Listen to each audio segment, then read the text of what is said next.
My name is Emily, and I'm 29 years old. I recently divorced my husband, Jake, 31, over false accusations of cheating. I always suspected his mother, Karen, 55, was involved, but I had no proof until now. Jake and I grew up in Millbrook, a small town known for its struggling economy and high unemployment rates. We lived in the same neighborhood, properly nicknamed the Pits by locals. It wasn't the best area. Lots of low-income families struggling to make ends meet. My parents moved us there when I was 12 after they both lost their jobs in the city. Dad was a factory worker, and Mom was a receptionist at a law firm. They tried to shield us from the reality of our situation, but even as a kid, I could sense their stress and worry. Jake had lived in the Pits his whole life with his grandparents, Bill and Martha. His mom, Karen, was hardly ever around due to her issues with substance abuse. I remember the first time I saw Karen. She stumbled into Bill and Martha's yard during a neighborhood barbecue, slurring her words and barely able to stand. Jake, who was 14 at the time, calmly led her inside, his face a mask of practiced indifference. It broke my heart to see how used to this he was. Despite the tough circumstances, Jake was incredibly smart and hardworking. He was a few years ahead of me in school and often helped me and my younger sister Lily with our homework. In return, I'd help him with chores around his grandparents' house. Bill had a bad back from years of construction work, and Martha suffered from arthritis, so Jake took on a lot of responsibility at a young age. I remember one particular day when Jake was teaching me algebra. We were sitting on his front porch, the summer heat making the pages of our textbook stick together.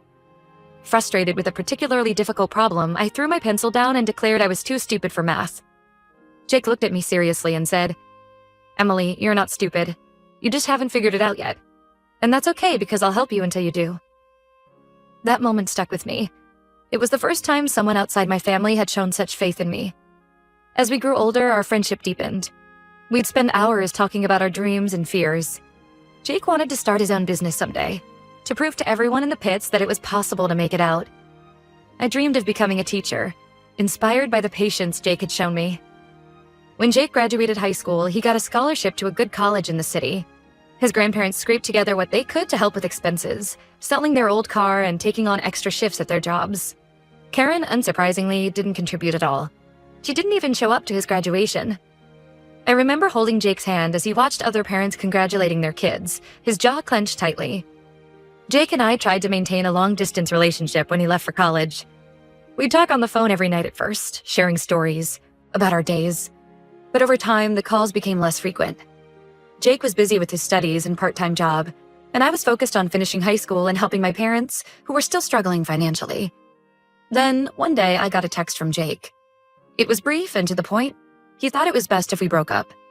He said the distance was too hard and he needed to focus on his future. I was devastated. I tried calling him, but he didn't pick up. For weeks, I cried myself to sleep, feeling like I'd lost not just my boyfriend, but my best friend. Years passed, and I didn't hear much from Jake. I focused on my studies, got into a decent college in our state, and started working towards my teaching degree. I dated a few guys, but nothing serious. A part of me always compared them to Jake, and they always fell short. Then, out of the blue, I saw Jake's name on the guest list for a talk at my college. He had become a successful entrepreneur, and I was assigned to moderate the session. When I saw him walk into the auditorium, my heart skipped a beat. He looked different, more polished, confident. But when he smiled at me, I saw the same Jake I'd known all those years ago.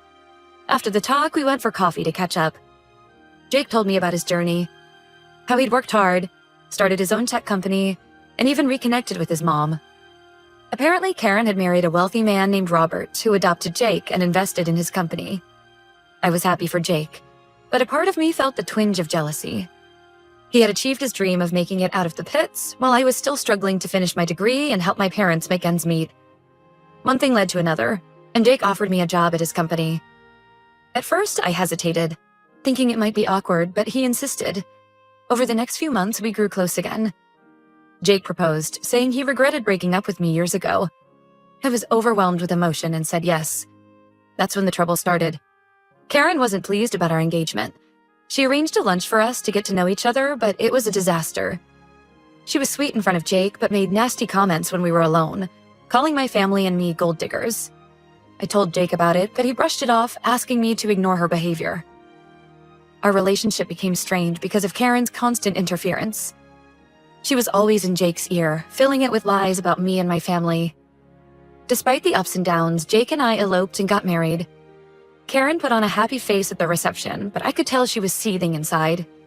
Things were okay for a while until my sister Lily asked for some seed money for her startup, a small bakery she wanted to open in our hometown.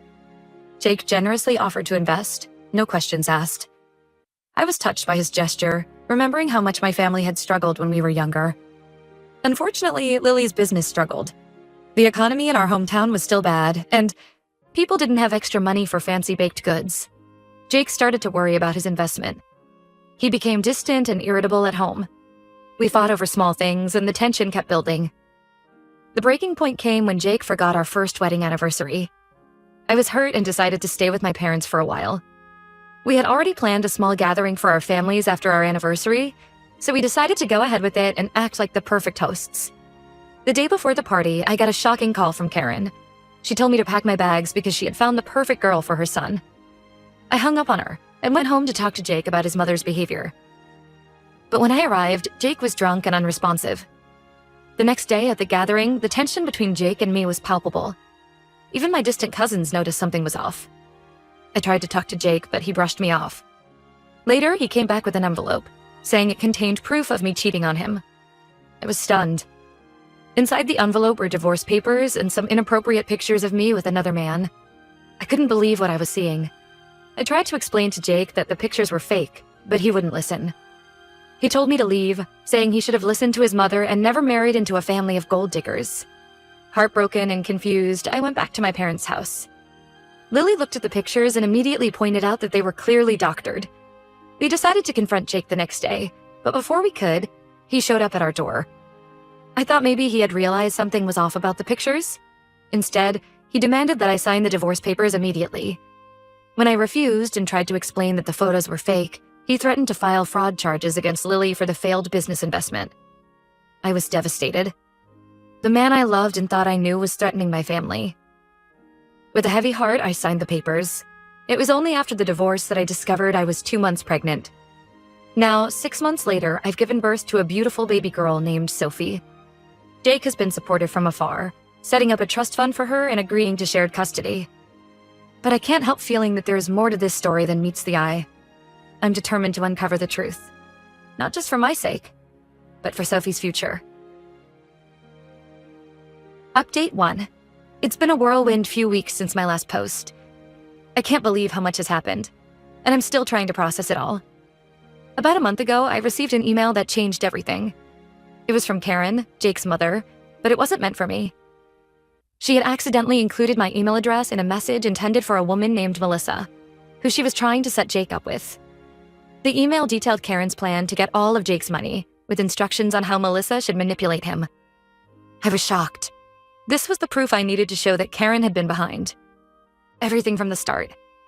My hands shook as I read through the email multiple times, each read filling me with a mix of vindication and anger.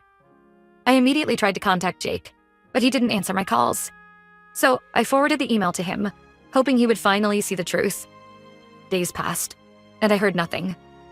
I assumed Jake had read the email and was dealing with the fallout on his own. I focused on taking care of Sophie and tried not to dwell on it. But it was hard. Every time I looked at our daughter, I saw Jake in her features, and my heart ached for what could have been. Then, on a rainy Tuesday evening, Jake showed up at my door. He looked terrible. His clothes were rumpled, his hair a mess, and he had dark circles under his eyes. For a moment, I was reminded of how his mother used to look when she showed up at his grandparents' house. I invited him in, more out of habit than anything else, and that's when he dropped a bombshell. Jake confessed that he had never received my email. It had gone to his spam folder.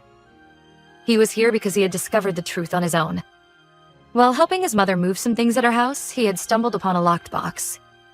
Curiosity got the better of him, and he picked the lock, a skill he'd learned in our misspent youth in the pits. Inside, he found the original photos of me, the ones that had been doctored to make it look like I was cheating. He broke down as he told me how he had taken the photos to a professional, who confirmed they were manipulated. Jake realized then that his mother had orchestrated the whole thing to break us up. As he spoke, I could see the weight of his guilt crushing him. He looked older, more worn than I'd ever seen him. I didn't know how to feel. On one hand, I was relieved that Jake finally knew the truth. On the other, I was angry that it had taken him this long to believe me. I told him about the email I had forwarded, and he checked his spam folder right there in front of me. The color drained from his face as he read it. We spent hours talking that night. Jake apologized profusely for not believing me, for letting his mother come between us, for threatening my sister. He told me he had broken off his engagement to Melissa. He had never really wanted to marry her anyway. It had all been his mother's idea. As Jake spoke, memories flooded back. I remembered the day he'd taught me algebra on his porch, the nights we'd spent dreaming of a better future, the moment he'd proposed. But I also remembered the pain of our breakup, the humiliation of being accused of cheating, the fear when he threatened my family. I listened to everything Jake had to say, but I made it clear that his apology didn't magically fix everything. The trust between us was broken, and it would take more than words to repair it. Jake nodded, understanding in his eyes. He told me he was willing to do whatever it took to make things right.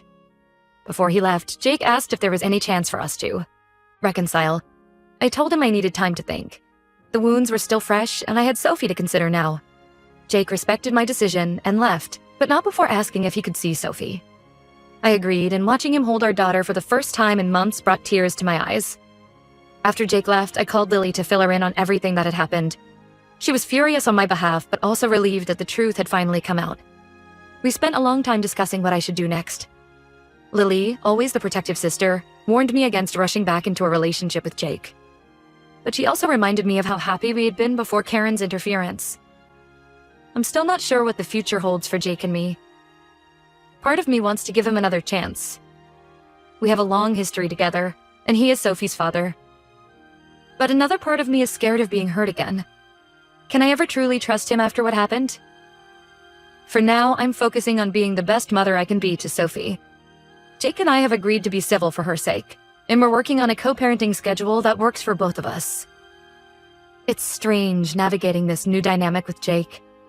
Sometimes when he comes to pick up Sophie, I catch glimpses of the boy I fell in love with all those years ago. But then I remember everything that's happened, and I feel the walls I've built around my heart strengthening. As for Karen, Jake told me he's cut off all contact with her. He's in the process of undoing the financial entanglements she had manipulated him into. It's a messy situation, and I'm glad I'm not directly involved in it. But I can't help wondering about Karen's motivations. Was it really just about money? Or was there something deeper? Some twisted need for control over her son's life? I'm taking things one day at a time. My priority is creating a stable, loving environment for Sophie. Whatever happens between Jake and me, I want her to know that both her parents love her unconditionally. I'll update again when I have more news. For now, I'm trying to focus on the positive changes in my life. I've started a new job at a local school, fulfilling my old dream of becoming a teacher. It's challenging, especially with a baby, but it's also incredibly rewarding. And every day when I look into Sophie's eyes, I'm reminded of the strength I've found through all of this. Thank you all for your support and advice. It means more than you know. Update 2. It's been a few months since my last update, and a lot has changed. I'm still trying to wrap my head around everything that's happened. Jake and I have been slowly rebuilding our relationship, not as a couple, but as co-parents. We've been attending counseling sessions together to work through our issues and learn how to communicate better for the sake of Sophie. It's been challenging, but I can see the progress we're making. In our sessions, we've delved into our past, both the good and the bad. We've talked about our childhood in the pits, how it shaped us and our expectations of relationships. Jake opened up about his feelings of abandonment from his mother and how that affected his ability to trust. I shared my insecurities about not being good enough for Jake after he became successful. It's been painful at times, but also cathartic. The biggest development, however, involves Karen. Jake decided to press charges against her for fraud and harassment. He had gathered enough evidence, including the doctored photos and the email she sent about her plans to steal his money. It wasn't an easy decision for Jake. Despite everything, Karen was still his mother. I remember the night he made the decision. We were sitting on my porch after he had dropped Sophie off, reminiscent of our teenage years. Jake looked at me, his eyes filled with a mix of determination and sadness, and said, "I have to do this. Not just for us, but for Sophie. I don't want her growing up thinking this kind of behavior is okay." When Karen was confronted with the charges, she didn't react the way we expected. Instead of denying everything or trying to manipulate the situation, she broke down completely. It turns out that she's been struggling with severe mental health issues for years, exacerbated by her substance abuse problems. Jake's stepfather, Robert, who had been in the dark about most of Karen's schemes, was devastated. He's filed for divorce but has agreed to help pay for Karen's treatment at a specialized facility. It's a complicated situation, and I have mixed feelings about it all. On one hand, I'm angry at Karen for everything she put me through. The false accusations, the manipulation, the pain she caused our family. But on the other hand, I can't help but feel a twinge of pity for her. Mental illness is a serious issue, and it's clear that she needs help. I remember Karen from my childhood, a woman who was more often absent than present in her son's life. I wonder now if her issues stem from that time, or even earlier. Jake is struggling with his own conflicting emotions. He's angry and hurt by his mother's actions, but he also feels guilty for not recognizing her issues sooner. He's been seeing a therapist to work through his feelings, which I think is a positive step. Sometimes after his sessions, he'll call me and we'll talk for hours.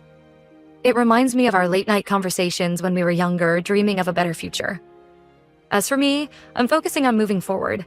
I've started a new job that I love, teaching at a local elementary school. It's challenging, especially balancing work with caring for Sophie, but it's incredibly rewarding. I see a bit of myself in some of my students, especially those from struggling families. I try to be for them what Jake was for me all those years ago, a source of encouragement and support. I'm also enjoying watching Sophie grow and develop her own personality. She's the light of my life, and seeing Jake interact with her always brings a smile to my face, despite our complicated history. Sophie has Jake's eyes and my smile, and sometimes when I look at her, I'm struck by how much she represents the best of both of us. Jake and I have had some long, honest conversations about our past and our future. We both acknowledge that we still have feelings for each other, but we're not rushing into anything. We're taking it slow, focusing on being good parents and healing from the trauma we've been through. Last week, Jake suggested we take Sophie to the park together. As we watched her toddle around the playground, Jake turned to me and said, "I'm sorry for everything, Emily. I should have trusted you. I should have been stronger." I didn't say anything, just squeezed his hand. It wasn't forgiveness, not yet, but it was a start. I don't know what the future holds for us, but I'm cautiously optimistic. If nothing else, this whole ordeal has taught me the importance of trust, communication, and standing up for myself. I'm not the same person I was when this all started, and in many ways, I'm stronger for it. Lily's bakery is slowly starting to pick up. Jake has been helping her with the business side of things, partly out of guilt for threatening her before, and partly because I think he genuinely wants to help. It's nice to see them getting along, a small piece of normalcy in our complicated situation. As for Karen, she's still in treatment. Jake visits her occasionally, always coming back looking drained, but a little more at peace each time. I haven't seen her myself. I'm not ready for that yet. But Jake keeps me updated, and I appreciate his honesty about the situation. I'll update again if there are any major developments. For now, I'm taking things one day at a time, focusing on being the best mother and teacher I can be. Thank you all for your continued support and advice. It's been a long, difficult journey, but I finally feel like I'm on the right path. Update 3. It's been almost a year since this whole ordeal began, and I wanted to give you all a final update on the situation. Karen has been in treatment for the past 6 months. According to Jake, who's been in limited contact with her doctors, she's making progress, but still has a long way to go. Jake's stepfather, Robert, went through with the divorce, but he's been supportive of Karen's treatment, which I think speaks volumes about his character. Jake has been visiting Karen more regularly. He often comes to my place afterward, emotionally drained but determined to maintain the relationship. Last month, he brought Sophie to see Karen for the first time since all this happened. It was a supervised visit, and Jake said it went as well as could be expected. Karen cried when she saw Sophie, apologizing over and over. Jake said it was hard to watch, but he felt it was necessary for both Karen and Sophie. As for Jake and me, we've continued to work on our relationship as co-parents. The counseling sessions have been incredibly helpful, and we've learned a lot about healthy communication and setting boundaries. We're in a much better place now than we were a year ago. However, we've decided not to pursue a romantic relationship, at least for now. While we both still care for each other deeply, we've realized that too much has happened for us to simply go back to what we had before. We're focusing on being the best parents we can be to Sophie, who's growing up so fast and bringing us joy every day. Jake has thrown himself into his work, but in a healthier way than before. He's implemented better work-life balance practices in his company and has been spending more quality time with Sophie. It's been wonderful to see him grow as a father. He often comes over for dinner, and we spend time together as a family. It's not the life I imagined, but it's becoming a new normal that I'm growing to appreciate. As for me, I've been promoted to lead teacher at my school. I'm loving the new challenges it brings, especially working with at-risk students. I've even started a mentoring program, inspired by my own experiences growing up in the pits. It's been incredibly rewarding to see these kids start to believe in themselves and their futures. I've also started dating again, taking it slow and being very cautious about who I introduce to Sophie's life. It's been refreshing to meet new people and remember that there's a whole world out there beyond the drama I've been through. Jake has been supportive, which I appreciate. We've agreed to be open with each other about our dating lives, especially when it might affect Sophie. Lily's Bakery is finally turning a profit. Jake's business advice and a small loan from his company really turned things around. She's even talking about opening a second location. It's been amazing to see her dream come to life, and I'm incredibly proud of her perseverance. Sophie is thriving. She's a happy, curious toddler who loves both her parents. Jake and I make sure to never speak negatively about each other or about Karen in front of her. We want her to form her own opinions as she grows older. She started preschool recently, and it's been a joy to watch her make friends and learn new things. Looking back, I can hardly believe everything that's happened. It's been a painful, difficult journey, but I've learned so much about myself, about resilience, and about the importance of trusting my instincts. I'm proud of how far I've come, and I'm excited about what the future holds. There are still tough days. Days when I look at Jake and Sophie together and feel a pang of what might have been. Days when I worry about Karen's influence on Sophie's life as she grows older. But overall, I feel stronger and more capable than ever before. Thank you all for your support throughout this crazy time. Your advice and kind words have meant the world to me. While this chapter of my life is closing, I'm looking forward to writing new ones. Here's to new beginnings and brighter days ahead.